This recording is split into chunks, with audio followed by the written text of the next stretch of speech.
Hello, I'm Margaret Gilbert from Corporate Contracts. I'm the Director of Corporate Contracts. I'm an international consultant and trainer in the area of procurement and contracts. I'm also asked to speak at international procurement conferences, and I'm also the author of the Contract Matters books, which there is a series which can be found on my website. Hello, my name is Margaret Gilbert from Corporate Contracts, and today the topic is going to be a discussion around procurement and suppliers. So welcome. And I'd like to introduce Tricia Cawley, who is joining me today and for this conversation. Thank you. Yeah. So procurement and suppliers is an interesting topic, and there's often a lot of confusion around this. So what are the main issues for suppliers in terms of procurement? Suppliers have some issues that are reasonable issues, and they also have some issues that aren't too reasonable, and they're more like myths. So let's take one at a time. The issues that they do have that is reasonable is often lack of time, lack of resource, lack of expertise, and lack of confusion around procurement overall. And that's not helped by the buyer, who puts out tender documentation or procurement documentation, which is not at all helpful. So in terms of, you mentioned a confusion, how would they increase their understanding? I mean, and also, which is worse, the lack of expertise or lack of time or the confusion? What's the worst of it? All of it makes almost like a perfect storm. So okay. That's not good. Yeah, so it's lack of time, lack of expertise doesn't help, but they can get advice and help. There is advice and help out there.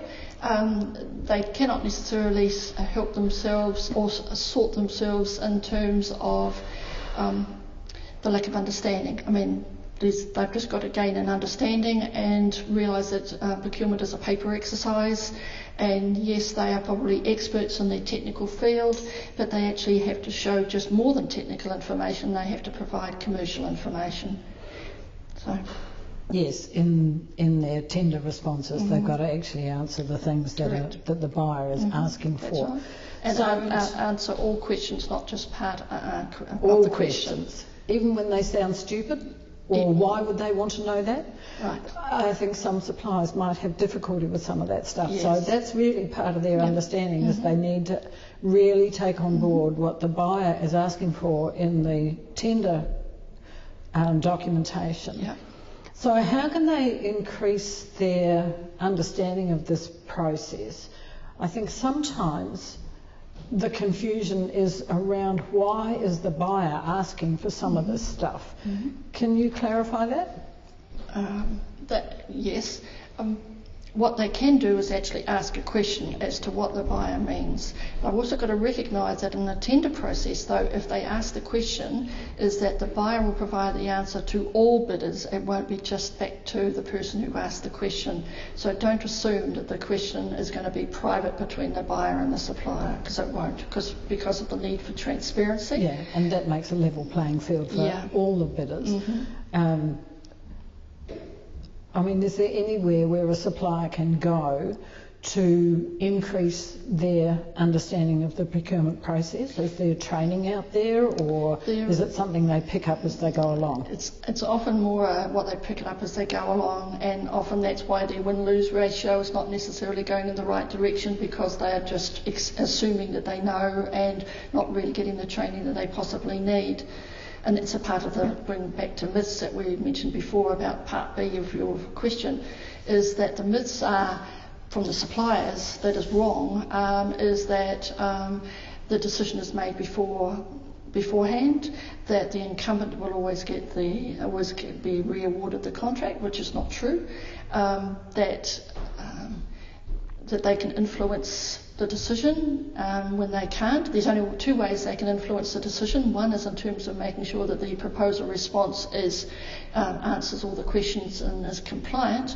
And the second place is effectively when they are invited to come in to do a proposal presentation, and that's where they should be focusing on the relationship or the prospective relationship, and to be able to answer all the questions then and don't go back on what they've written, which often happens. So that's the two places they can truly influence things. Right. We just go back a step? I'm just wondering whether the buyer supplies the suppliers with a proposal template. That's not the norm, I don't think, but so where would a supplier find something like that?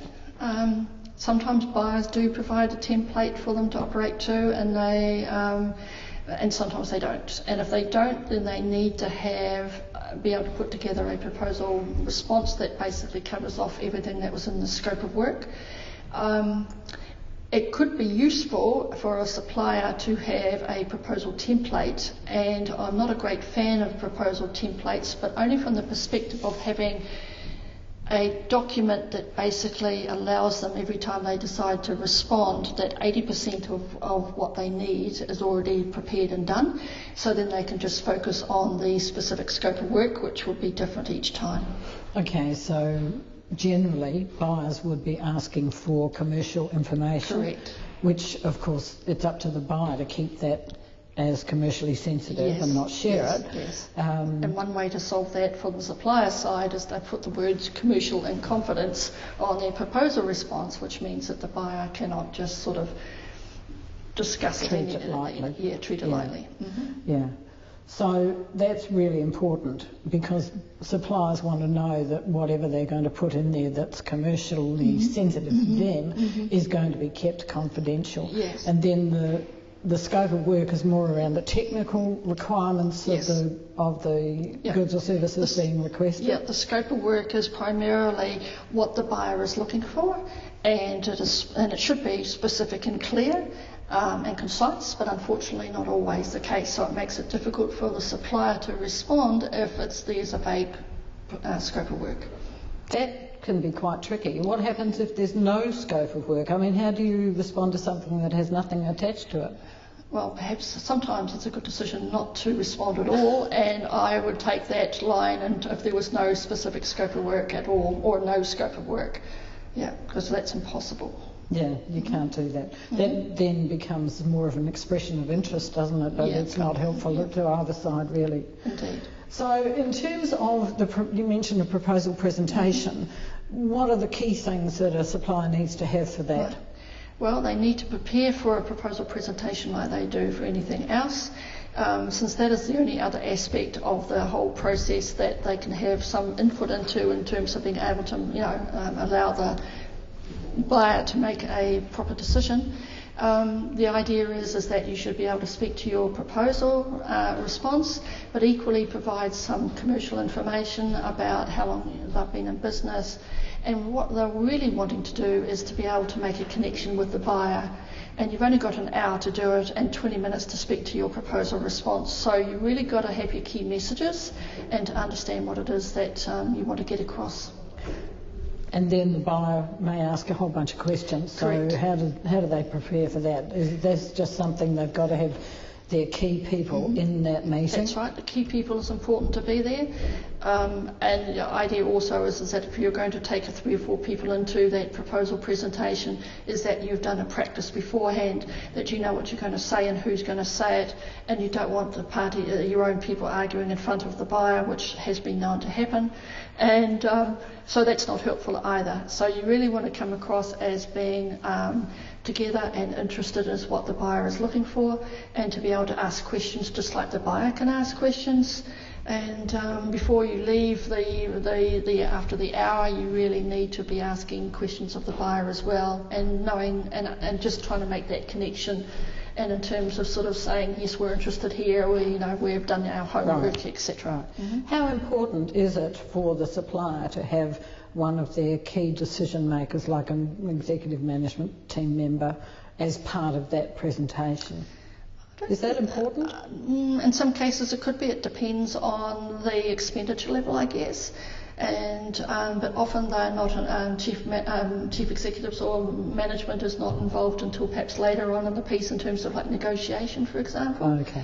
But they can be if that's what they wish to be. But Okay, so the proposal presentation has been very positive, and the supplier has been invited to come and do a negotiation. What then? What happens then? Right. Well, what will occur after the proposal presentations is that the buyer will make decisions as to who's going to go forward and who is not, and they can only negotiate with one party at a time. So they will invite their preferred supplier to come along, and they will probably sort of get in contact with them and sort of say, come along for a discussion. And that's where suppliers often get things a bit confused, because they think it's a discussion, but in reality it's really a negotiation. So suppliers have to plan for a negotiation as well, because you can guarantee that if the first thing, well not quite the first thing, but a thing that the buyer is likely to ask for is a reduction in price. And of course, if you're not prepared and you haven't done your planning and you haven't done your thinking, is that you're likely just going to say, okay, I'll reduce my price. Whereas you've got other, from the supplier side, you've got other options, such as yes, we might reduce our price if we can have an extension of term, or more importantly as well, what would you like to come out of the scope of work, and then we can adjust our pricing accordingly. So really they've got to go back and do some strategic thinking around how that negotiation's going to take place. They do. Because it's not in anyone's interest, particularly not the supplier, to be cutting corners on their price. True. Wouldn't it be better for them to find some way to add some other value into that? Yes, it would, but it's also got to be recognised from the buyer side that it is added value. So it's the trouble is that people are not very good at negotiating. They assume they can just sit across the table from somebody and just it will all happen, but you actually have to plan for it and you have to think about it. And this brings up the 6 principles of negotiation, which are know what your desired end result is. Do you have a plan B? If you don't, you need one. And 3, what is your walkaway position? And people think at that point though, okay, we've got this down okay. But the reality is you equally need to think about it. What could be the desired end result of the other party? What could be their plan B? And what could be their walkaway position? And the reality is that buyers can walk away much more easily than suppliers can, because they have, if it's a tender process, they've got about 8 or 9 suppliers waiting in the wings, so to speak. And it's also unfortunate that suppliers don't know how to opt out of a negotiation, and they don't walk away as often as they should, and they often then enter into a contract that is financially non-viable for them to do so. That creates a big problem. So in terms of the negotiation, if I as a supplier want to add in some other clauses into the contract, is that the place to do it, or do we wait until the buyer has actually chosen the supplier? Mm-hmm.